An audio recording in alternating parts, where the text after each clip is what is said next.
Buenos días, bienvenidos al Salón Abrirse las Constelaciones de Ediciones La Luz, a la peña que lleva por título ese verso memorable de Delfín Prats, Abrirse las Constelaciones, y que bueno, este año está cumpliendo su 20 aniversario. Igual coincide con el aniversario 25 de Ediciones La Luz.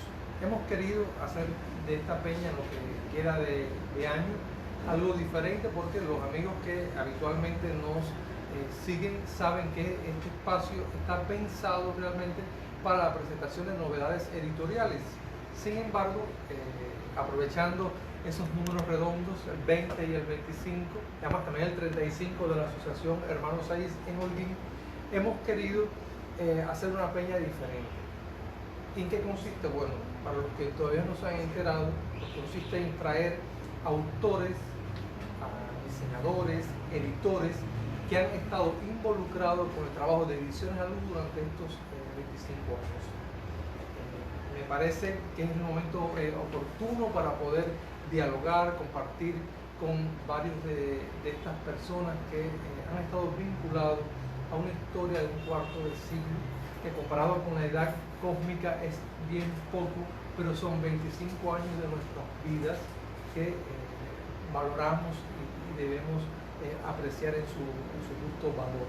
Pues bien, hoy el invitado a abrirse las constelaciones es el poeta José Luis Serrano. José Luis Serrano, que va a estar siempre ligado a la historia de Ediciones La Luz, porque es el autor cuyo libro Bufón del Dios, que tengo aquí un ejemplar, es el libro fundacional de Ediciones La Luz.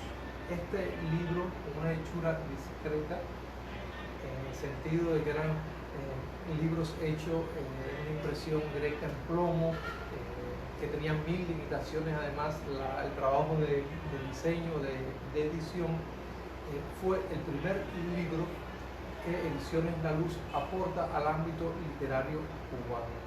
Yo quiero, con Serrano, que está aquí, que tenemos el gusto de que nos acompañe, de que hablemos primero de este libro, hablemos también de ese día que se toma como el día fundacional también de Ediciones La Luz, en aquellas romerías de mayo del año 1997, y que hablemos también, Serrano, del premio de la fiesta de la joven décima del año 1996.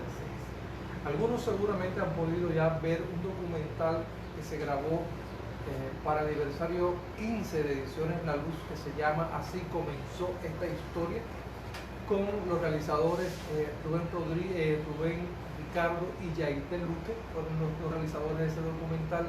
Y acá Serrano, que estuvo también invitado en ese documental, cuenta algunas anécdotas interesantes de ese día de la presentación en el salón de última espera del Aeropuerto Internacional de acá de Holguín. También en estos días La Luz está sirviendo de set para la grabación de un nuevo documental, esta vez para la memoria del 25 aniversario, y Serrano vuelve con nosotros, y el otro día hablábamos también de esta fecha fundacional, de este libro, y yo quiero que ahora tengamos, para los amigos que nos siguen también en las redes, que se sumarán, y para los que están aquí también, muchos de ellos ya sabes, forman parte del trabajo también del equipo de trabajo de Ediciones La Luz, que tú les cuentes cómo fueron esos primeros días de tu visión también como autor, que estabas entrando al ámbito literario cubano con este libro, aunque antes tenías otro libro, y de esto también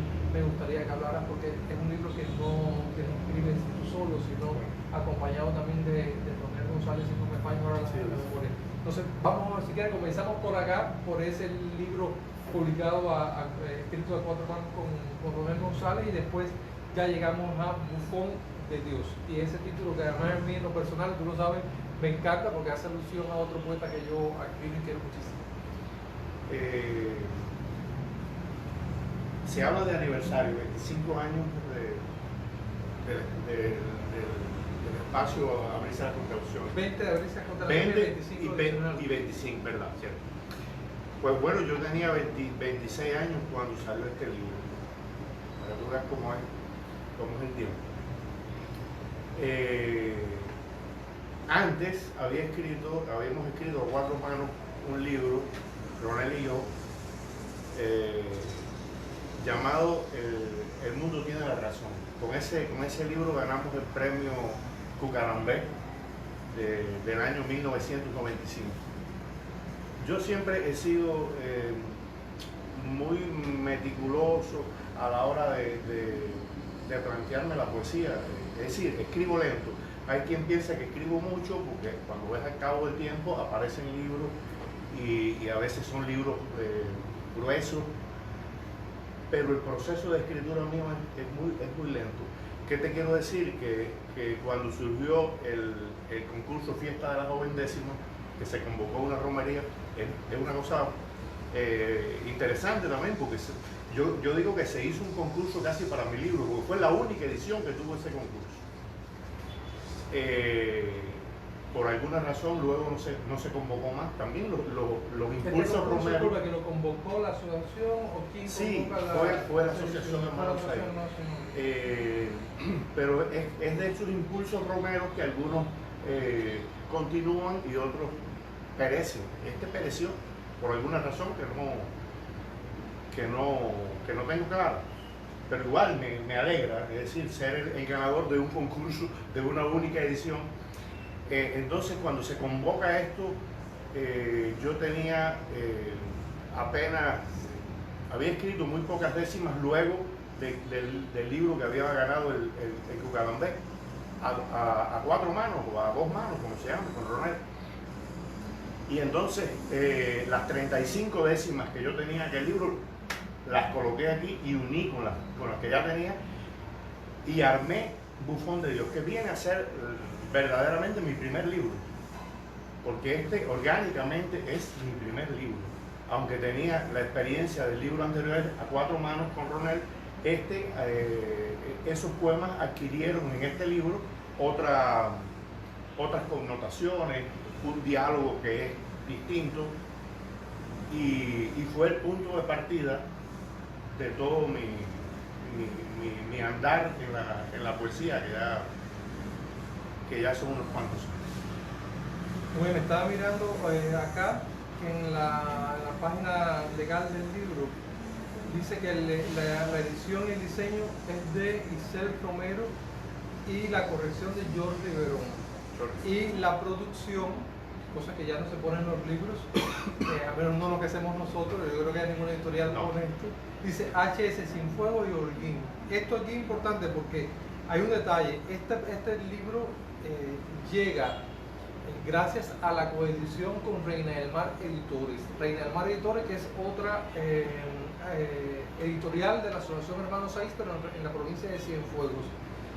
No es que Reina del Mar tuviera una trayectoria larguísima en el mundo editorial, sino que por algún tiempo se adelantó en fecha fundacional a aparecer en el ámbito literario cubano y es una editorial que también tiene involucrado el nombre de Isel Romero, como tiene el nombre también de René Coira, que fueron personas que estuvieron vinculadas con la fundación de casi todas estas editoriales de la Asociación Hermanos Saíz. Bueno, Bufón de Dios llega, y es el primer libro, repito, de Ediciones a Luz, llega acompañado de Reina del Mar Editores. Esto es algo que a mí me gusta siempre destacar.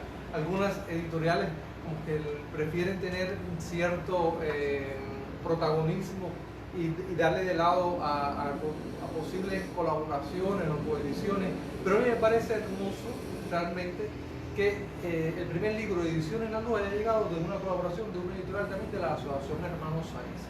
Esto es, se puede entender, estamos todos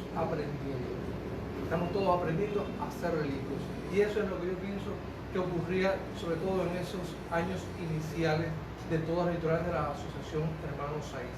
Jordi Verón no era exactamente un corrector, era un poeta con una obra que ya empezaba a ser reconocida, pero no tenía una preparación como editor ni como corrector, como tampoco lo tenía, pienso, Isel Romero, una formación como para poder trabajar la hechura de un libro desde la visión incluso más profesional. Pienso que acá lo que habría que destacar es la voluntad y ese espíritu desafiante que acompaña casi siempre a la gente muy joven, y que gracias a ese espíritu desafiante es que se pueden a veces consolidar proyectos que a la larga vienen a ser fundamentales también en la historia de la cultura de un país, y es el caso tanto de Reina del Mar, que es una editorial con un trabajo que yo en lo personal respeto muchísimo, porque todos estos años han aportado razones para que así sea, y también el trabajo de Ediciones La Luz, que ya en estos años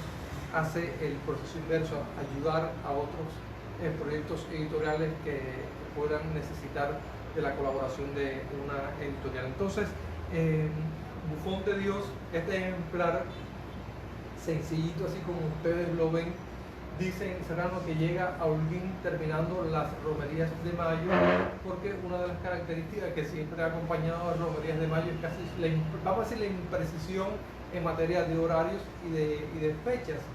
Y también este ejemplar que lo traen nada menos que de Cienfuegos, donde se imprimió, llega ya casi, me dicen, cuando estaba terminando las romerías de mayo. Entonces, háblame de ese momento. Ya se había izado el hacha y todo al otro día. Porque es que también había algo como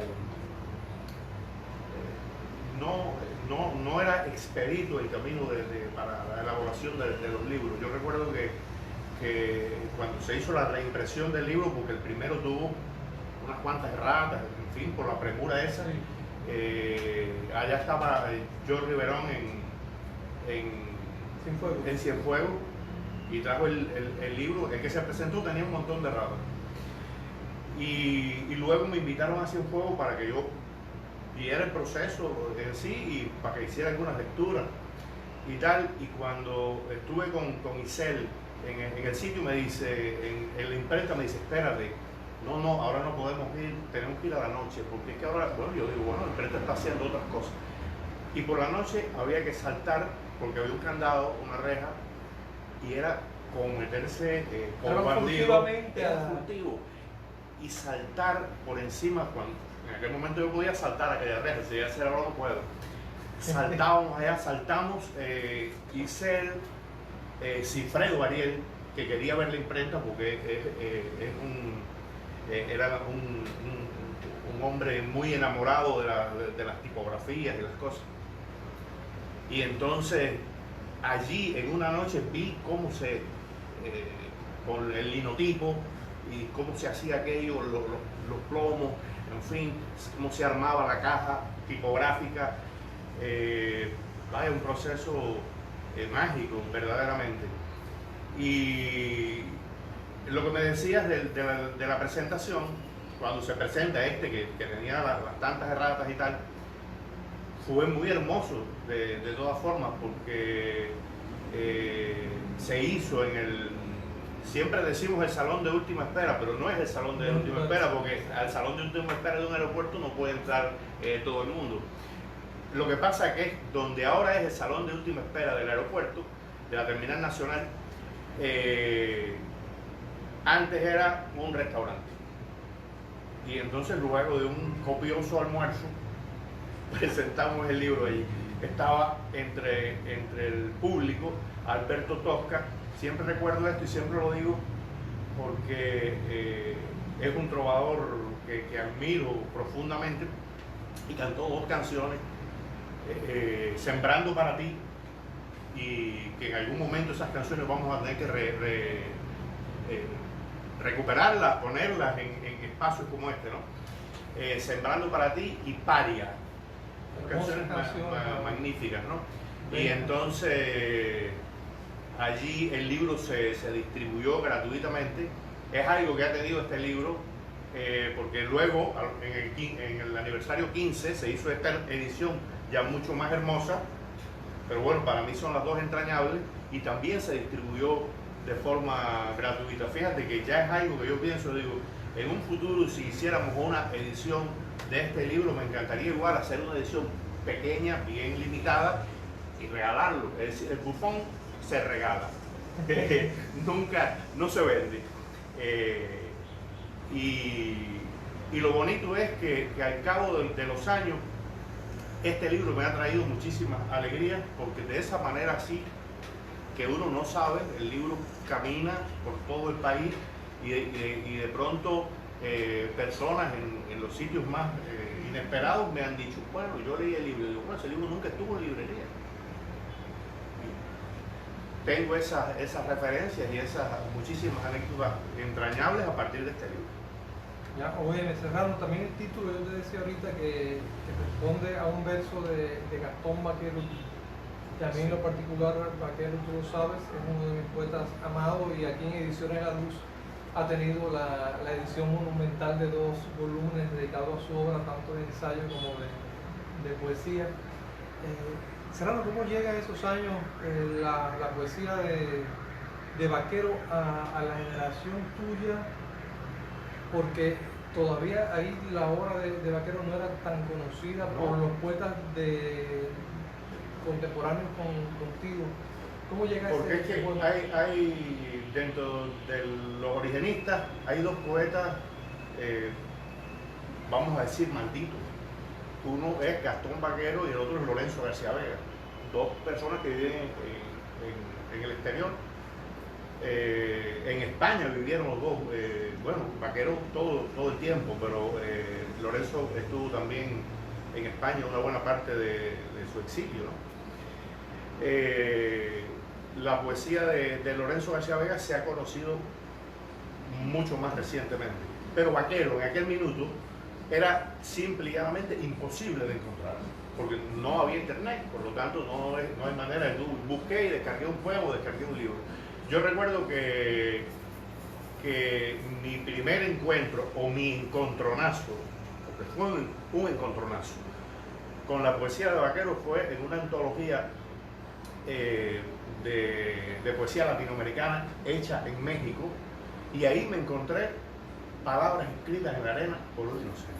Yo leí aquello en MOA, estaba en la Universidad de MOA, cuando llego a ese poema, tú te puedes imaginar, alguien que no está preparado para eso, cuando ya tú estás familiarizado con Vaquero, has leído otras cosas, bueno, cuando tú no sabes quién es Gastón Vaquero solo de oído, y de pronto ves aquel poema tremendo, que lo leíamos en altavoz y lo volvemos a leer, y como teníamos que entregar el libro, Edurman y yo recuerdo, yo con mi caligrafía miserable, Edurman con unas letras redondeadas que parece de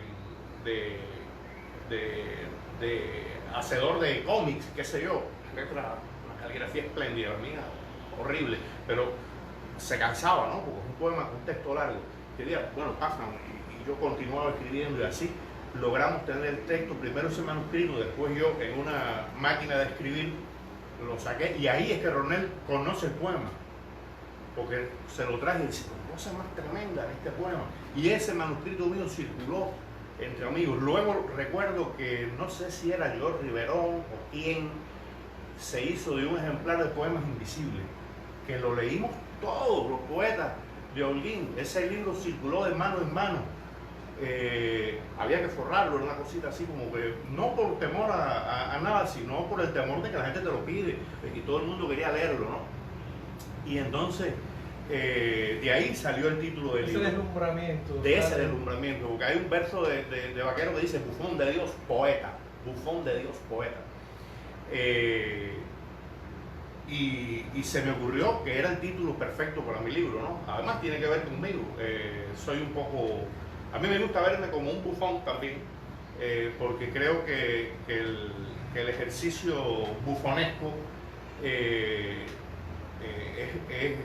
algo muy entrañable y algo muy necesario. Y cuando estamos hablando de bufón de Dios, hay quien le hace una lectura desacertada al verso de Vaquero, porque se imaginan, como piensan de una manera peyorativa del bufón, pero el bufón es el que hace sonreír a Dios. Es decir, su trabajo es hacer sonreír a Dios, y pensar que el poeta es el que hace sonreír a Dios. Es una sonrisa, no es una carcajada, es una sonrisa. Hacer que Dios sonría es algo maravilloso. Entonces, como te contaba los otros días,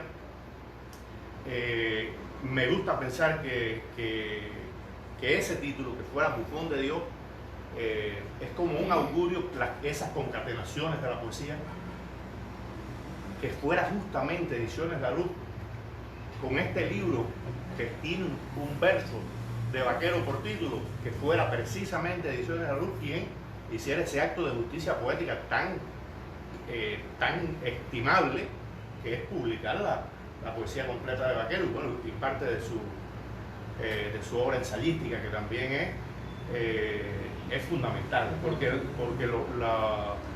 los textos críticos de Vaquero es una mirada tan penetrante, tan aguda, que te ayuda a comprender mucho mejor la poesía. Pues Mecerano, estabas hablando del título y mientras tanto miraba las dos ediciones que tenemos acá de Bufón de Dios. Esta se hizo para el 15 aniversario de Ediciones La Luz y coincide además con la campaña de ese año que fue de las primeras, que se llama Todos buscan la luz. Esta realmente es ya En la luz hay virtud, en ese verso de José Martí, perdón. Entonces es fácil ver como una evolución también en tu concepto de cómo tú quieres ver tus libros. Esta imagen de cubierta de esta primera edición, que es de Ernesto Almaguer Alberteris, a quien no conozco, y esta es Rubén Echavarría, que es más conceptual, está más obvio en su sentido, pero esta de Echavarría es más conceptual. Y bueno, sé de tu interés de mantener siempre la colaboración permanente en cada uno de tus libros con la obra de Rubén. Me gustaría también que nos hablara, porque esto no ocurre siempre en el mundo editorial, al menos no en el mundo editorial cubano, que los autores prefieran a un artista de la plástica y traten de mantener como esa colaboración permanente, y que es un acto supremo, digo, de fidelidad, de lealtad. ¿Hasta dónde se ha mantenido esa lealtad en todas las ediciones de tus libros? Solamente hay libros míos que no han tenido ilustración. Cuando Rubén pasa a estar en Suiza y no teníamos bien engranado el mecanismo, no teníamos internet, vamos a decirlo rápidamente, y entonces no había forma Después hicimos algo, yo te daré un banco de imágenes de obras de él para poder, en caso de necesidad, acudir a una obra así. Una emergencia. Ajá, pero normalmente él ha hecho obras, la mayoría las ha hecho pensadas para el libro, que me gusta mucho más esto, ¿no? Y sucede que la poética de Rubén Echavarría es muy cercana a mi poética. Tal vez ha ido creciendo junto o en paralelo, esos discursos, ¿no? El discurso del objetual. Rubén Echavarría es un artista que tiene pasión por los objetos de cualquier índole. Los desechos pueden ser desechos o pueden ser objetos de otra naturaleza, ¿no? Pero siempre objetos que tienen la huella humana, que son datos de una vida. Eso me ha hecho a mí reflexionar en el lenguaje como objeto. Es decir, las palabras para mí son objetos. Una frase es un objeto. Entonces las voy situando en el texto. Para eso, por supuesto, me ha servido mucho trabajar con estructuras como la décima o el soneto, que te permiten incrustar en ellas una cantidad de lenguaje y que esa masa de lenguaje no se disperse, no se derrame, porque estas estructuras hacen que el texto tenga una concreción, ¿no? Y entonces, justamente por eso es que hemos mantenido esa colaboración. Y vemos el libro para Rubén Echavarría, que conoce mi obra, totalmente. De hecho, una vez que yo termino un libro, yo voy acumulando, voy armando poemas, tengo, vamos a decir, ya el libro conformado, y siempre buscamos algún momento donde yo le leo el libro completo, de principio a fin, de principio a fin. Eso nos puede llevar, 6 o 7 horas y una caja de cerveza, digamos, porque ese tipo de encuentro suele a veces o generalmente está asistido por el etanol, vamos a reconocerlo. Pero para mí un libro no está terminado si yo no se lo he leído por completo a Rubén Echavarría.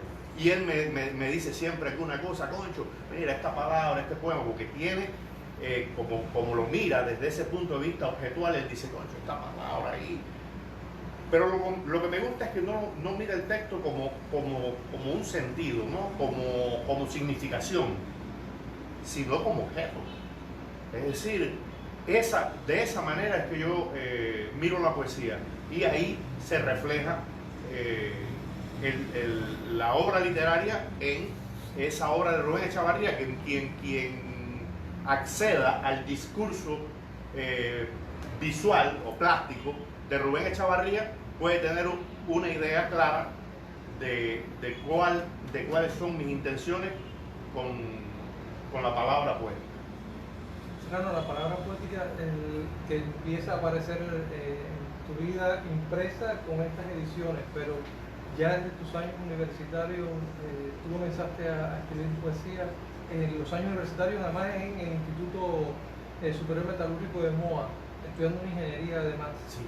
Mira, te hago esta pregunta que yo sospecho que a ti te debe de agobiar un poco, porque a mí en lo personal también me agobia. Yo no soy graduado, y eso lo sabes, lo hemos hablado, de una carrera afín a las bellas artes, a nada que tenga que ver con el mundo editorial, y bueno, me he dedicado a hacer libros y a publicar poesía también. Y tú provienes también del mundo de la ingeniería, y después durante muchos años estuviste también trabajando en ciertas labores complejas también, que normalmente el más común de los mortales trata de separarlo, de crear maneras que no pueden ser involucradas. A mí me gustaría escucharte a ti, para yo también servirme un poco de esa visión tuya, que además siempre lo digo a mis amigos en conversación cercana, que valoro muchísimo ese pensamiento extremadamente lógico, gráfico que tiene Serrano, que es capaz de traducirte en palabras, ideas que fácilmente uno puede ver como objetos. Entonces es admirable, y es también para agradecer escuchar un poco también tu opinión sobre estas otras opiniones, donde casi siempre hay una posición bien básica tratando de deslindar maneras de entender la manera que tiene un ser humano de ganarse la vida, y esta otra que es la del oficio de escribir poemas. Mira, en las cartas al joven poeta de Rilke, hay un momento en que Rilke le hace un énfasis en que dice, si vas a ser poeta, trata de aléjate de los oficios pseudopoéticos, de las profesiones pseudopoéticas como el periodismo, como la crítica literaria incluso. Dice que te dan una idea de proximidad con la poesía cuando realmente no es tan próxima. Trata de situarte en oficios que estén bien conectados con la vida, no con la poesía ni con la literatura. Debes estar en oficios que estén conectados con la vida. El hecho de haber estudiado una carrera técnica, hay quien dice científica, tú y yo sabemos que no se trata de ciencia. Un ingeniero no es un científico, un ingeniero es un técnico. El hecho de estudiar esto, de pasar esos años de universidad enfocado realmente modifica tu manera de pensar, obviamente. Aunque ya yo no trabaje como ingeniero, está inoculado, está incrustado en mí el hecho de pensar la vida, la literatura, como proceso. Es decir, cuando yo miro un texto o cuando estoy fabricando, y aquí no digo la palabra peyorativamente, yo fabrico mis textos, en ese proceso de fabricación sé que tengo que trabajar con unas materias primas, y esas materias primas las debo reelaborar para llegar a un resultado. Eso solamente lo puede pensar un ingeniero. Es decir, otra persona miran el texto literario. No tengo nada contra ese tipo de pensamiento. Creo que todo pensamiento es válido. Pero, por ejemplo, suele pensarse que el poeta debe sentir, tiene una emoción y debe traspasar. Esa es la imagen más extendida. Debe ser capaz de traspasar esa emoción al texto, y ese texto, cuando llega al lector, el lector hace una operación de descodificación y debe sentir algo parecido a lo que el poeta colocó en el texto. Yo prefiero pensarlo como lo veía Octavio Paz. Estoy muy cercano, es decir, a ese tipo de pensamiento. Claro, también hay algo, es que cuando tú lees algo en un ensayista, un filósofo, un crítico, algo que tú has meditado mucho y esa persona lo dice de una manera con una coherencia tremenda y lo sistematiza, tú te conectas con eso, ¿no? Cuando yo llegué a la obra ensayística de Octavio Paz, específicamente El arco y la lira, donde él habla que la forma produce el contenido, eso me encantó a mí. Es decir, yo dije, este es el hombre, porque la vieja idea de que yo tengo un contenido, busco una forma y ese contenido lo embuto en la forma esa, no, para Octavio Paz no es así, sino es la forma quien genera el contenido. Y tiene otro concepto, que es que el poema es un espacio vacío. Es decir, un espacio vacío, pero cargado de inminencia. Dice, la poesía no es sentido, sino inminencia de sentido. Y lo creo así. Es decir, aún en los textos más... a ver, no podemos ser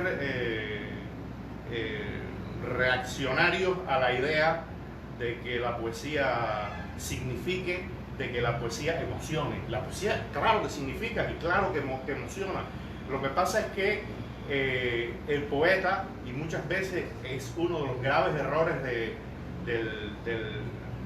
la poesía, o de la poesía no, vamos a decir, aquí vamos a Nicanor Parra, dice, hay un poema de Nicanor Parra, dice, la poesía acabó conmigo, o terminó conmigo, yo no hice nada, yo fui el malo, como decir, ella no tuvo la culpa, ella estaba bien, pero bueno, acabó conmigo.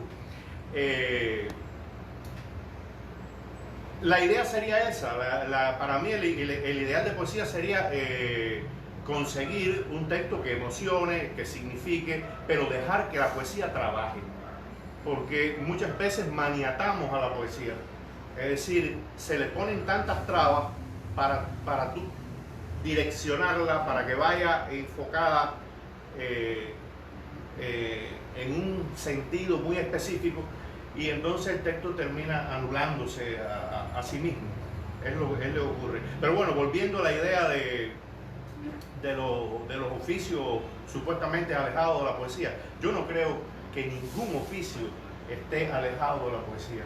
Y creo que decir eso es un disparate de marca mayor, porque sería colocar a la poesía en una situación de privilegio, como algo que solamente es accesible a un círculo muy reducido, y esto es absolutamente disparatado.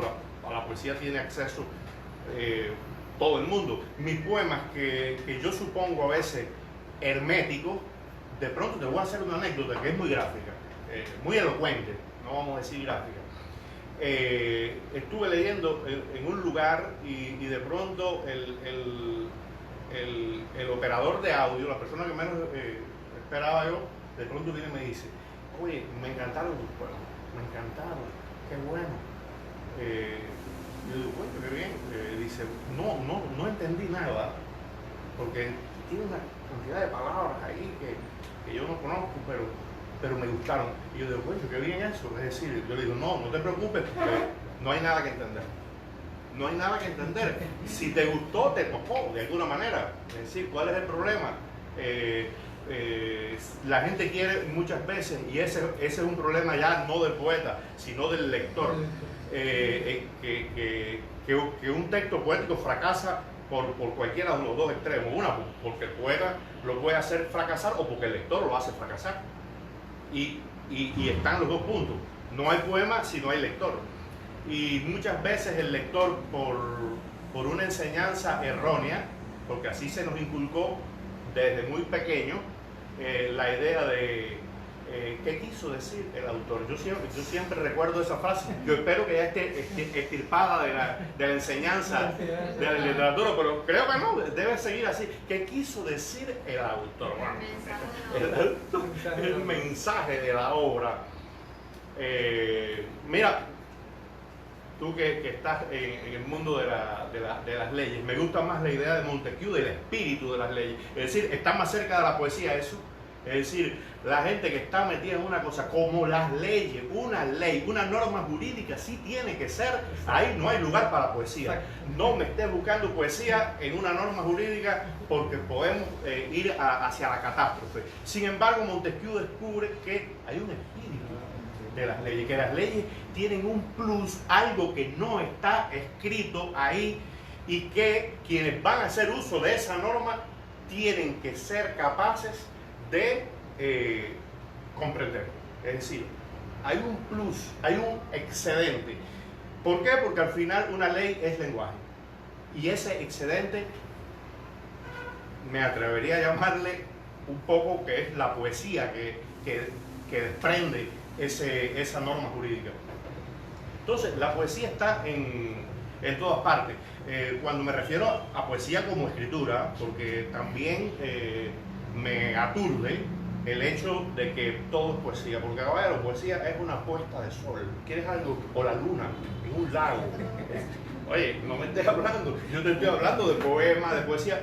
Y entonces suele haber un montón de ideas trastocadas por el hecho de confundir. Por eso es que Octavio Paz, que es ese tipo que yo recomiendo tanto para entender cosas sobre la poesía, igual que Vaquero, hace este distingo, ¿no? Él dice, espérate, estamos hablando del poema, el poema como cosa, como artefacto hecho de palabras. Yo soy bueno, y ahí volvemos a Rubén Echavarría. Los otros días voy caminando por la calle y me encuentro el embalaje de un elemento llamado juntas de silicona. No he visto esas juntas, pero bueno, son juntas de silicona. Y juntas de silicona, me encantó, ya eso está dentro de un texto. Juntas de silicona.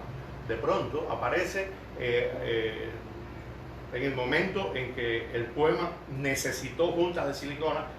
No fue en cualquier momento, hay que saber en qué punto del poema va. Yo dije, hey, me acordé inmediatamente, digo, ya yo tenía anotado eso en un tostadito, digo, hey, aquí, juntas de silicona. Y ahí puse mis juntas de silicona que cayeron muy bien. Eso significa, claro que va a significar, claro que cuando leas el texto eso va a desprender sentido, porque el ser humano tiene la fatalidad, digo fatalidad en el buen sentido de la palabra, ¿no? Como destino, como urgencia de llegar a un punto, de buscar sentido en todas las cosas. Por eso existen fenómenos como la pareidolia, apofenia, creo que también se le llama, el hecho de, cuando yo era niño veía los carros, una máquina, una guagua, y para mí siempre los carros, había algunos que estaban bravos.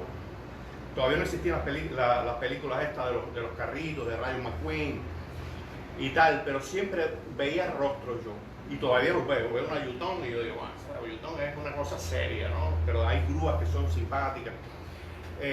Y esto, ves una mancha, la expresión mayor está en el Rorschach, la famosa mancha de tinta. Hay una mancha y usted va a ver algo ahí, una mancha en la pared, algo vas a ver ahí. Entonces eso nos permite entender que si yo organizo las palabras de una determinada... A ver, tengo que tener mis principios para esto y mi ética. Llevo una ética también de qué cosa entra al texto y qué cosa no. Qué cosa está bien y qué cosa no. ¿Vale todo? No vale todo. En un poema no vale todo. Valen determinadas cosas nada más, según una superficie que tú has deslindado. Eso sí, es intransferible. La superficie sobre la cual trabaja Luis Lucet no es la superficie sobre la cual trabaja José Luis Serrano. Trabajamos en superficies distintas.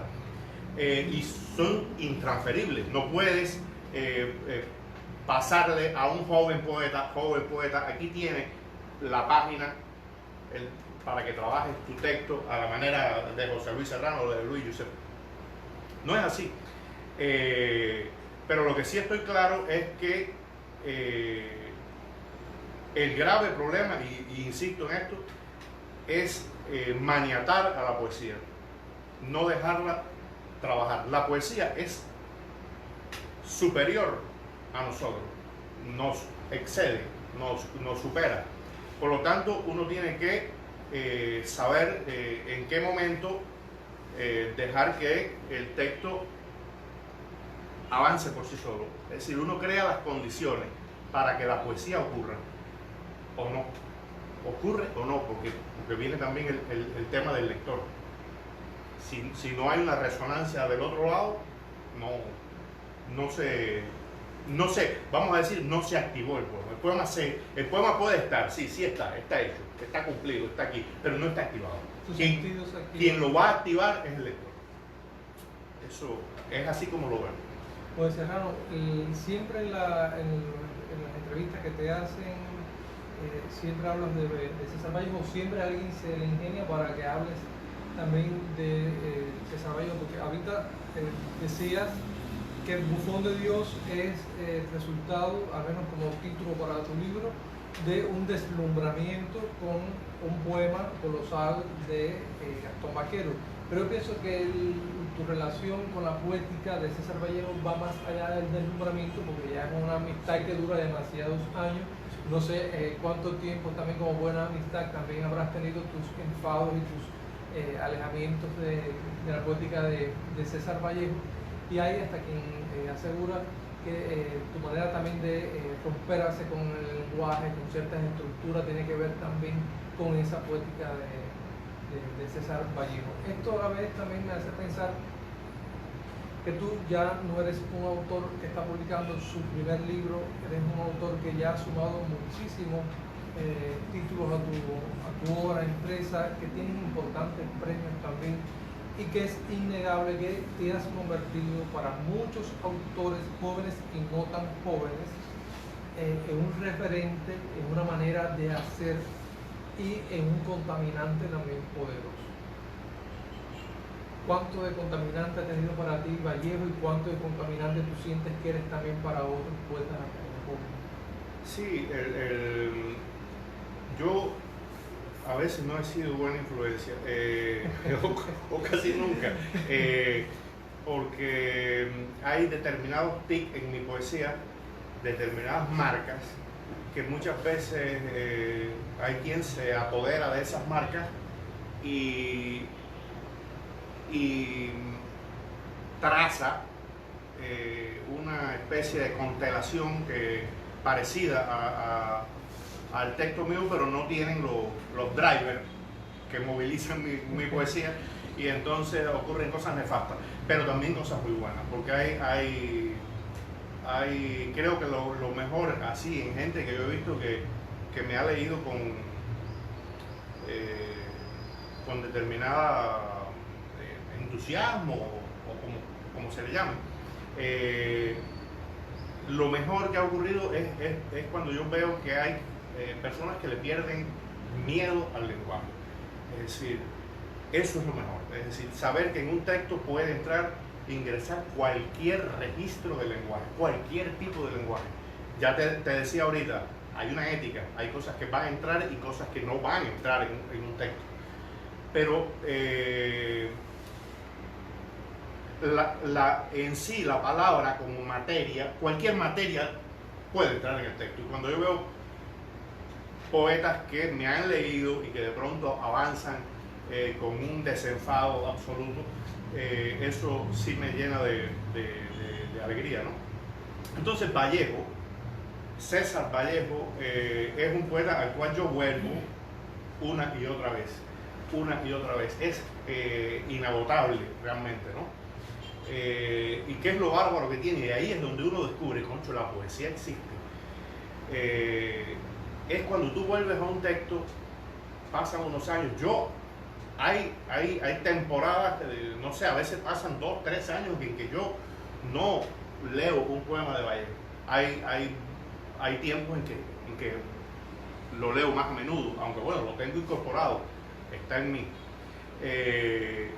Pero lo mejor es ver cómo va pasando el tiempo, tú vuelves a aquellos poemas y te dicen otras cosas y te ofrece otras respuestas, siempre tan humanas, ¿no? Tan humanas, porque Vallejo tiene eso, ser tan tremenda, tan visceralmente humano. Es el poeta para mí. En nuestra lengua tenemos esa fortuna de tener un poeta tan enorme, y lo he estudiado a fondo, lo he estudiado a mi manera, pero he leído también una buena cantidad de la crítica que se ha escrito, abordajes disímiles a su poesía. Es decir, que lo conozco bastante bien, y hay en él algo, ¿no?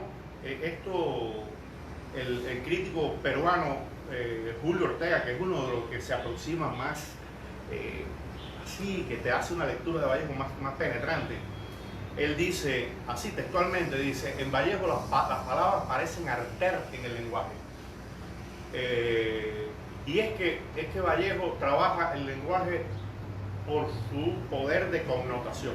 De hecho, él dice en un texto crítico, Vallejo dice, lo que importa en un poema es el tono con que se dice una cosa y secundariamente lo que se dice. Es decir, para Vallejo es más importante el tono con que se dice una cosa y secundariamente lo que se dice. César Vallejo no se puede leer con un diccionario en la mano. Es decir, pon el diccionario en un costado, porque el diccionario le va a desvirtuar el poema. Porque cuando Vallejo va usando las palabras de una manera absolutamente alejada de los significados de ese corralito que el diccionario le asigna a cada palabra. Claro, los diccionarios tienen que existir porque desdichadamente, bueno, ya iba a decir un disparate, pero me gustaría decirlo así, desdichadamente el lenguaje tiene que comunicar. Aunque hay tipos como Lacan, el gran psicoanalista, que dice que el lenguaje, la palabra, no comunica. Dice que es imposible, que si te vas a comunicar, trata de buscar otra cosa.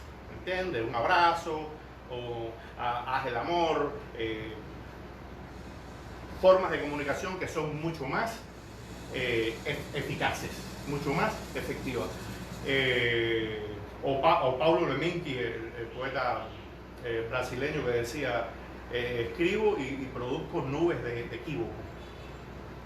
Hablar, no, a ver, si tenemos el WhatsApp y comenzamos a hablar, si no nos asistimos de una panoplia de emojis y emoticonos, si no tenemos eso a mano, nos vamos a buscar problemas. Tú tienes que decirle, oye, qué bien estás, y ponerle una carita sonriente o ponerle una apoyatura. Claro, porque es que el lenguaje, y ahí nos estamos dando cuenta que el lenguaje no funciona.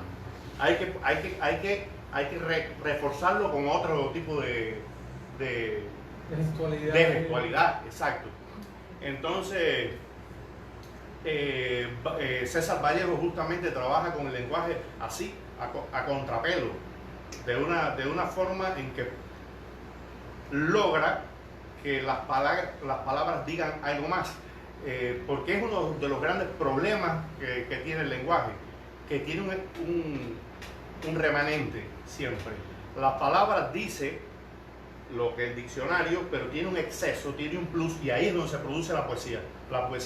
La poesía ocurre en ese excedente que tiene el lenguaje.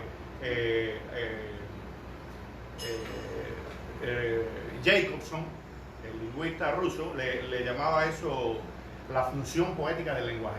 Dice que el problema no es que la poesía exista porque existe, porque a alguien se le ocurrió, voy a hacer poemas, oye, ¿qué tal si nos ponemos a jugar con esto y hacemos poemas? En definitiva, ahí está el lenguaje.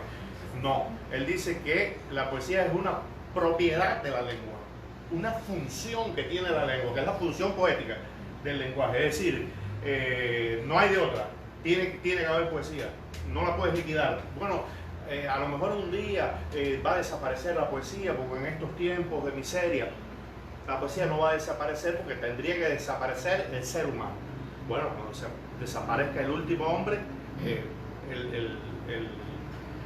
la poesía desapareció, se fue también. Y entonces hay otro abismo del hecho poético, y es uno detenerse a pensar que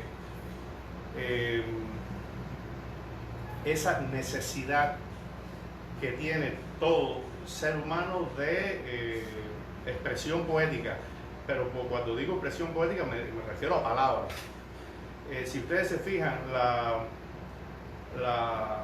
la persona más marginal, de hecho, mientras más marginal hay un uso del lenguaje más considerado, es decir, lleno de malas palabras, obvio, o de vicios en las construcciones lingüísticas, pero las personas bien marginales son muy conscientes del poder de las palabras.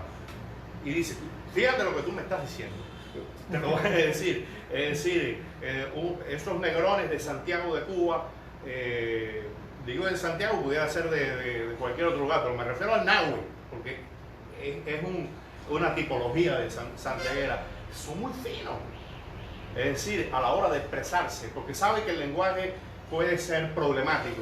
Amenazante que puede ser. Y entonces lo usan con esmero. A mí Reinaldo García Blanco me hablaba de un nahue que al final logró acaballar a otro, y el otro se fue. El que se hacía más guapo cuando el otro se desplantó, se fue, se dio a la fuga. Y el tipo le gritó desde lejos, oye, te quebraste como fina copa, te quebraste como fina copa. Lo cual quiere decir que hay una construcción del lenguaje. Y es así, yo soy muy observador, bueno, aquí digo, sería muy escuchador, ¿no? Pero bueno, estoy siempre muy atento a las formas que adquiere el lenguaje en la calle, las expresiones de la gente, también su gestualidad, porque la gestualidad, que es como decir los emojis del lenguaje normal. A mí me decía Julio Jiménez, un gran narrador cubano, santiaguero, con una obra impresionante, metiéndose en el mundo de las distopías, que en su barrio hay que no es propio de Santiago completo. Dice que en su barrio, cuando ya se va a armar una gorda, la gente, porque están discutiendo, están diciéndose cosas ahí, pero cuando alguien comienza a hacer así, ya ese gesto es que el tipo te va a soltar una galleta, pero que ya dice, ya se armó. Así. El gesto, dice que es un gesto muy propio de la zona donde él vive, de la Zamorana, un lugar bastante marginal, pero con una riqueza de lenguaje también. Qué bien. O.M. Serrano, sobre las estructuras también poéticas, o al menos del poema. No se conoce tu poesía que sea escrita en verso libre. Todo lo que conocemos nosotros está escrito en décima y mayormente en soneto, ¿verdad? Sí. ¿Por qué siempre esas estructuras, Serrano? Yo te diré que, mira, se nos quedó, tú me lo preguntaste y no te lo respondí hace un rato. En MOA, cuando yo comencé escribiendo versos libres. Caí en la décima, bueno, por una necesidad, porque de pronto se me organizaba todo mejor en esa estructura.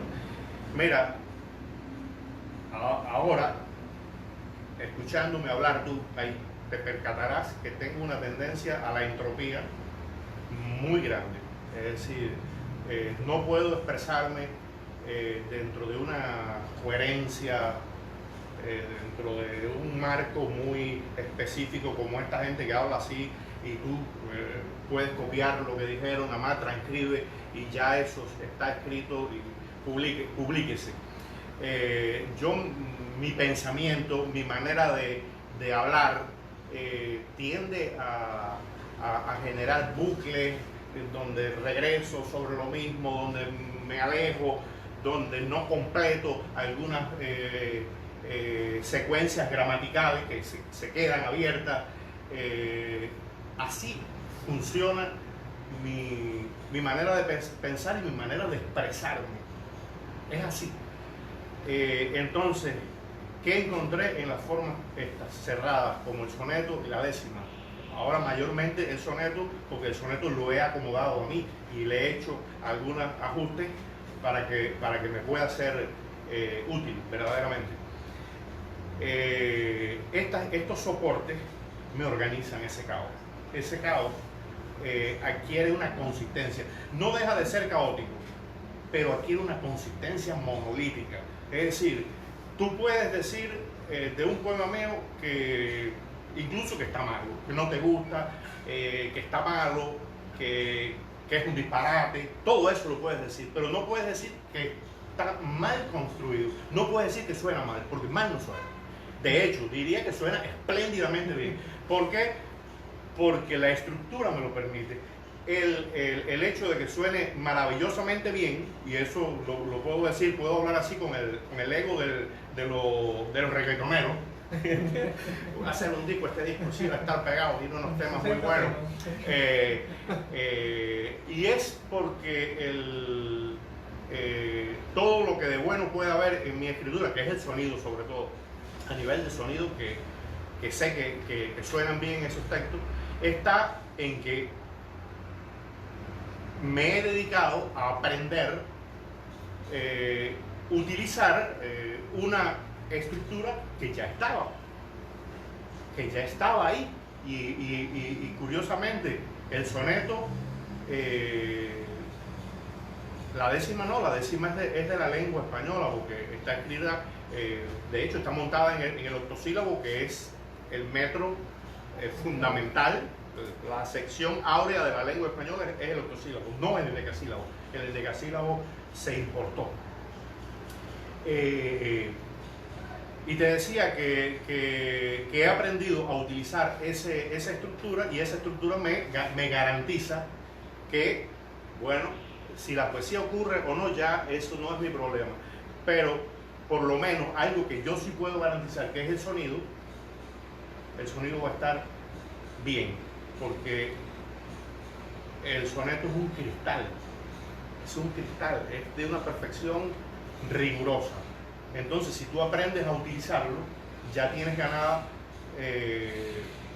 una parte de la batalla.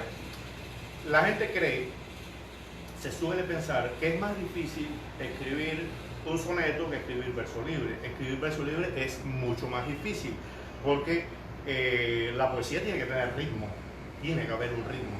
Ese ritmo en el verso libre se garantiza a través de la literación, a través de cláusulas que tú repites, en fin. Mira, yo pudiera decir que tu poesía es rigurosamente verso libre, pero si hablamos de un poeta que admiro también, llamado Carlos Augusto Alfonso, te diría que no escribe verso libre. No es un defecto, pero es un hecho. Lo que escribe Carlos Augusto Alfonso es metrolibrismo.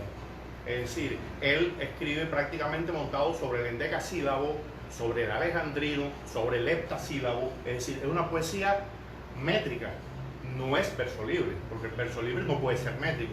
O poemas como, a ver, Liumila Quincose, que tiene montones de poemas que son métricos también, o que son endecasílabos, hasta Lourdes González, Delfín Prat en algún momento, que es un poeta también eminentemente del verso libre, pero cuando Delfín Prat dice: un animal extraño me visita sin anunciar su inesperado arribo. Coño, sigue el soneto. Es un soneto lo que estás haciendo. Un animal extraño me visita sin anunciar su inesperado arribo. Y continúa, hay un montón de endecasílabos ahí. Yo se lo hice notar en un momento y me dice: sí, en ese momento yo estaba leyendo mucha poesía del siglo de oro. Y eso me había permeado. O José Lezama Lima es un poeta también mayor, hace verso libre también, pero tiene una buena parte que es metrolibrista. Es decir, si tú ves un poema como Muerte de Narciso, es un poema casi escrito en endecasílabo. Entonces, te digo, he ido y me he quedado ahí en el soneto. Una, porque he descubierto que es infinito, las posibilidades, las combinatorias que permite el soneto es como las que permite el tablero de ajedrez. Sí, pensar que el ajedrez se va a terminar en un momento en que se hagan todas las combinaciones, no, nunca se va a terminar, porque siempre va a haber posibilidades de combinatorias, ¿no? Y entonces el soneto también tiene eso. Y vuelvo al principio y te digo, me permite organizar grandes masas de lenguaje que de otra forma serían la locura misma. Entonces es loca locura bajo control. Pues Serrano, bueno, el dominio de toda esta técnica de escritura te ha llevado también ahora a trabajar en una editorial, a ser editor.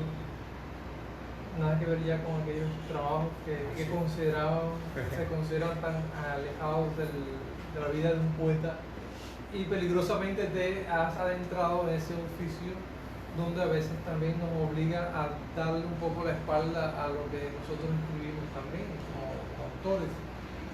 ¿Cómo te va por ahí, por esa nueva selva? Mira, para mí la edición es un ejercicio creativo. De otra manera estaríamos hablando de algo que existe también, por lo menos vamos a hablar de nuestro país, porque no conocemos otro mundo editorial, o bueno, lo conocemos a través de los libros que leemos, pero no su intríngulis. Hay mucha pseudoedición, que realmente es corrección. Hay personas que aparecen en la página legal como editores, pero realmente son correctores. La edición es un proceso donde el libro va a sufrir modificaciones para bien. Un editor puede arruinar un libro también, un mal editor, pero si como yo miro el trabajo de edición, ahí sí ya es una cosa, ya no puede ser que el texto sea como me gusta a mí, como yo lo hubiera hecho, no es eso, pero hay que lo primero es encontrar cuál es la tesitura de ese autor. Una vez que ya sabes cuál es esa tesitura, tienes que tratar de que afine al máximo, de que no te dé notas falsas y decirle: mira, aquí esto lo vamos a eliminar, o esto lo vamos a mover hacia acá, vamos es tratar de que salga lo mejor de ese autor, de esa voz, de que esa voz resplandezca. A veces nos encontramos con autores que son más difíciles de editar, en el sentido de que son autores que pueden estar engreídos por alguna razón y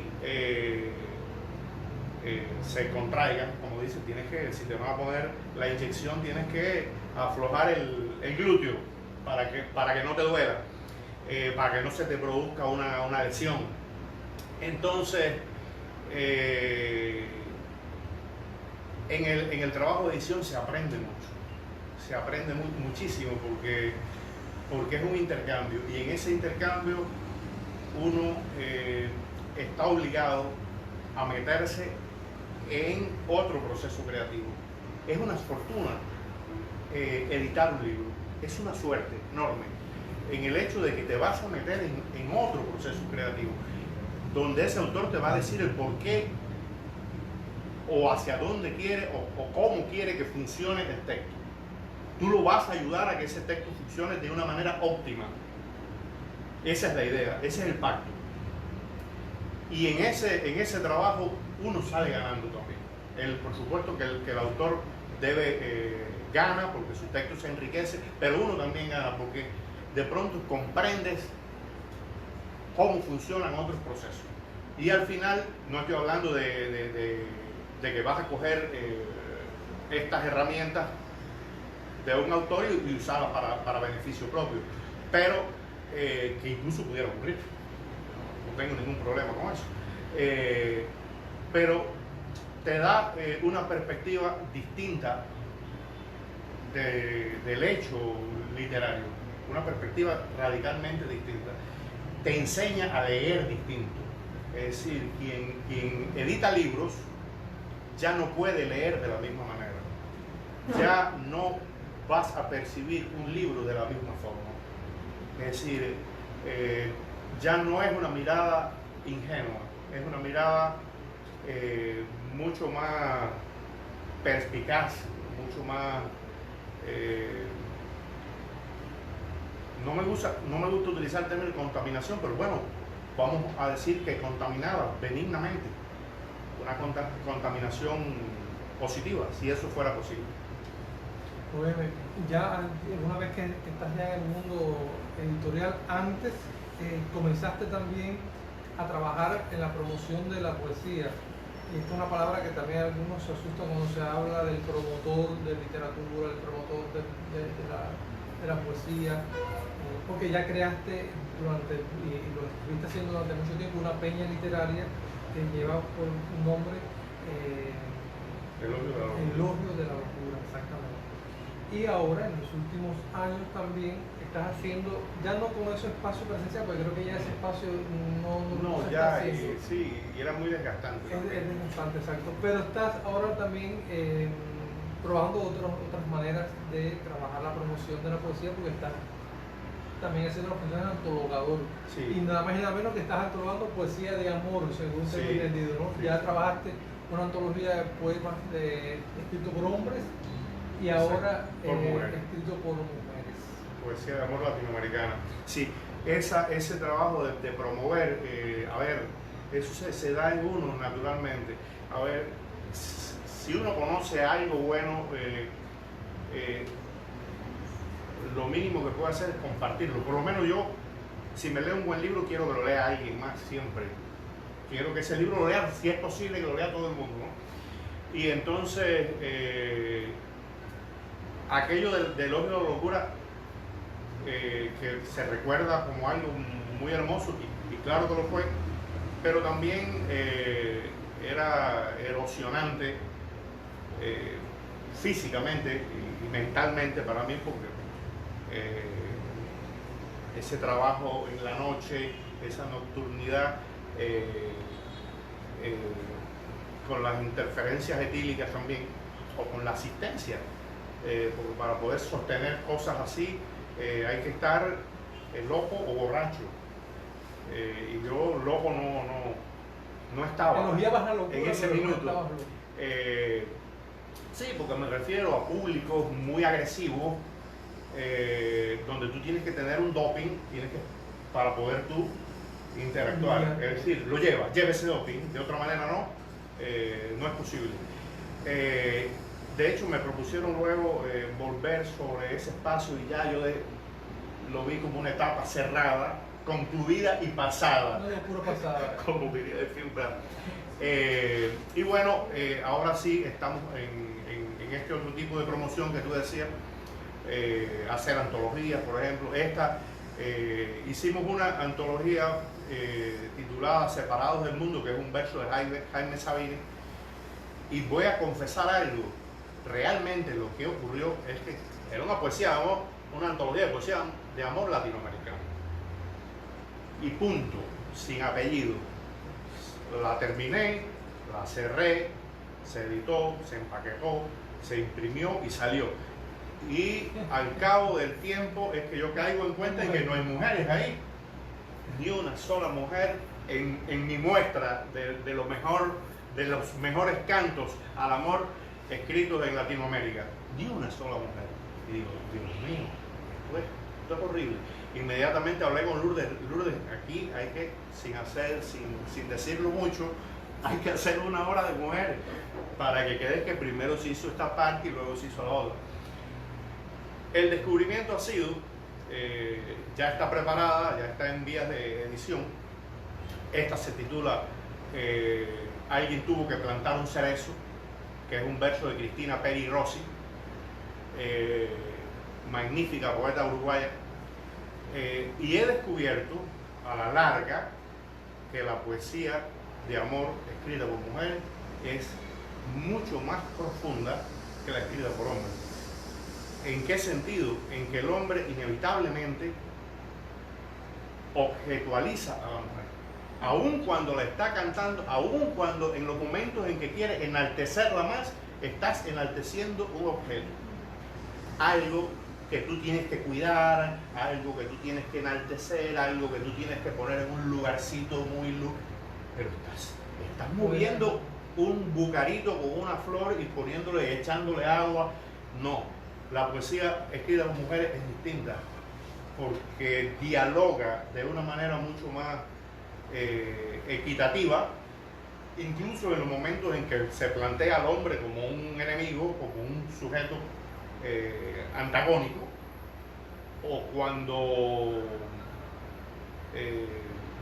de las disímiles formas en que puede haber el hecho amatorio. De hecho, la antología tiene puntos críticos, y aquí lo digo el término de manera ingenieril, ¿no? Puntos críticos, puntos específicos. Comienza con Gabriela Mistral en unos cantos aparentemente ingenuos y sosegados, pero donde hay un eros lésbico. Lo que pasa es que yo no iba a hacer una antología LGTBI, ¿no? Ya eso la tenían ustedes. Pero un magma que por unos en textos que están aparentemente tranquilos, donde se está hablando de flores, de paisajes, tú ves latir por debajo un eros terrible, tremendo, devastador.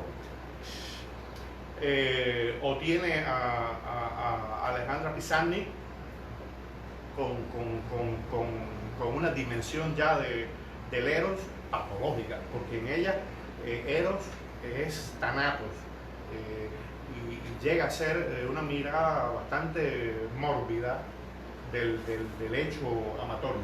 Realmente lo mira el amor como enfermedad, como un proceso devastador. Así lo ve ella.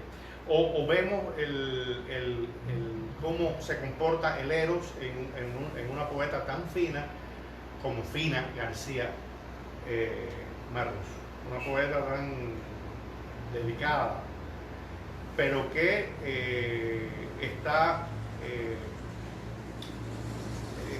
presionada por una serie de instancias, como su catolicismo, como el espíritu patriarcal de su entorno doméstico. Todo eso hace que sea una poesía que se oculta, un eros que se oculta, pero que al final se manifiesta de forma el Eros al final no tienes como amordazarlo, por alguna manera sale. Y en la parte de Fina arranca con ese poema que para mí es uno de los textos amatorios más hermosos y define su poética perfectamente, que es el soneto que dice: una dulce nevada está cayendo detrás de cada cosa, cada amante una dulce nevada comprendiendo lo que la vida tiene de distante. Pero fíjate, ahí te está hablando de esa nevada. Ella está expresándose y viéndolo todo a través de una nevada.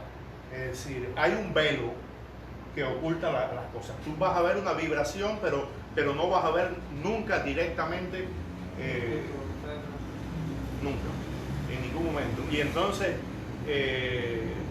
así, hasta encontrarnos el desparpajo de Gioconda Belli o de Pierre Bonet, que ya es ya el Eros expresado de una manera visceral, ya es las vísceras rogando por el cuarto, ¿no? Y sí, es hermoso eso también, de hacer promoción de textos, de más o menos, en cierto sentido, orientar la lectura, de saber que existen personas que necesitan acceder a un texto determinado, y uno lo menos que puede hacer es eso, tratar de facilitar ese encuentro, posibilitarlo, hacerlo posible. José, ahora en mayo, el día 7 de mayo, estuvimos aquí en este mismo salón, en la Romería de Mayo, en el evento Palabras Compartidas, presentando el ebook Paquidermos. José, bueno, es un homenaje, realmente una edición homenaje que se le ha hecho a José Luis, porque más que justificado, Fondo dio el primer libro de este editorial, y queríamos también para el aniversario 25 tener una edición de un nuevo libro de José Luis Serrano. No pudimos tenerlo impreso, pero sí la edición del ebook. Aquí ha ocurrido a la inversa, ¿no? Ha llegado primero el ebook, que está también disponible en nuestro canal de Telegram para ser descargado de forma gratuita. Y ese es un José Luis Serrano que no sé cuán distante estará de este otro primer Fondo de Dios, años luz, 25 años luz hay de por medio. Pero eso, bueno, llevaría otra conversación, y ya el día 7 también de mayo acá, se estuvo hablando bastante de este libro, con las palabras además de presentación de Ronald González, que nos acompañó ese día acá, perdón. Entonces, ya casi estamos cerrando, abrirse las constelaciones, Serrano. Yo siempre me permito, como soy el anfitrión, pedir que el invitado lea algún texto, y a mí me gustaría, para hacer honores a este libro inicial, a pesar de que Serrano actual este año Luz de Fondo de Dios, me gustaría que leyeras el texto con el que cierra el libro, que es Retrato de un Juntito. Tú sabes que yo últimamente estoy leyendo, me gusta leer así cosas del principio, de los primeros años. Trato de leer décimas, que ya yo no escribo hace 30 años, décimas. Estas décimas las motivó el libro de Bomarzo, de Mujica, un libro bellísimo. Y es el protagonista de este texto. Retrato de un gentilhombre. Comprendo que mi futuro no cabe en el frágil cuarzo de un horóscopo. Bomarzo es solo un recuerdo oscuro. Yo, Pierfrancesco, aseguro que no soy un inconforme, pero me abruma la enorme certeza de acabar solo. Dante sin Beatriz, Paolo con mi Francesca deforme. Una ridícula casta de condotieros desprecia mi suerte. La gran Venecia es puro fulgor. Nefasta aparición que no basta para comprender la ruda presencia de Dios. Acuda, Padre nuestro, de rodillas me desgarro en cuentecillas fervorosas, tartamudas. Pierfrancesco, ¿por qué eludes el porvenir? Este lienzo donde el bueno de Lorenzo magnificó tus virtudes envejece. Le sacudes el polvo, pero es en mano. El maestro veneciano en balde sus ocres tuesta. Hay un fulgor que molesta en su pretérita mano. Estoy perdido. Lo quiero o no, soy menos que un ágil trazo esbozado en el frágil lienzo. Yo soy la madera de mi cruz, una quimera siempre lejana, un remoto porvenir, un ángel roto, un perro sin nombre. Yo no soy un gentilhombre, yo no soy Lorenzo Loto. No hay horóscopo ni sueño de la razón. ¿Quién ha dicho que se trata de un capricho semejante? Nuestro dueño ha cometido un pequeño error. Somos una tos inoportuna en la voz de quienes cantan las arias más hermosas. Somos parias, somos bufones de Dios. Ahora, paria, ahí debería entrar la canción de paria. Bueno, muchas gracias, Serrano, por acompañarnos acá en Abrirse las Constelaciones. Desde ya hoy está abierta otra vez la invitación para la próxima semana, también miércoles a las 10 de la mañana desde la sede de Ediciones La Luz. Bueno, agradecer la presencia de todos ustedes y de los amigos también que nos acompañan desde las redes sociales. Muchas gracias a todos. Gracias a ustedes.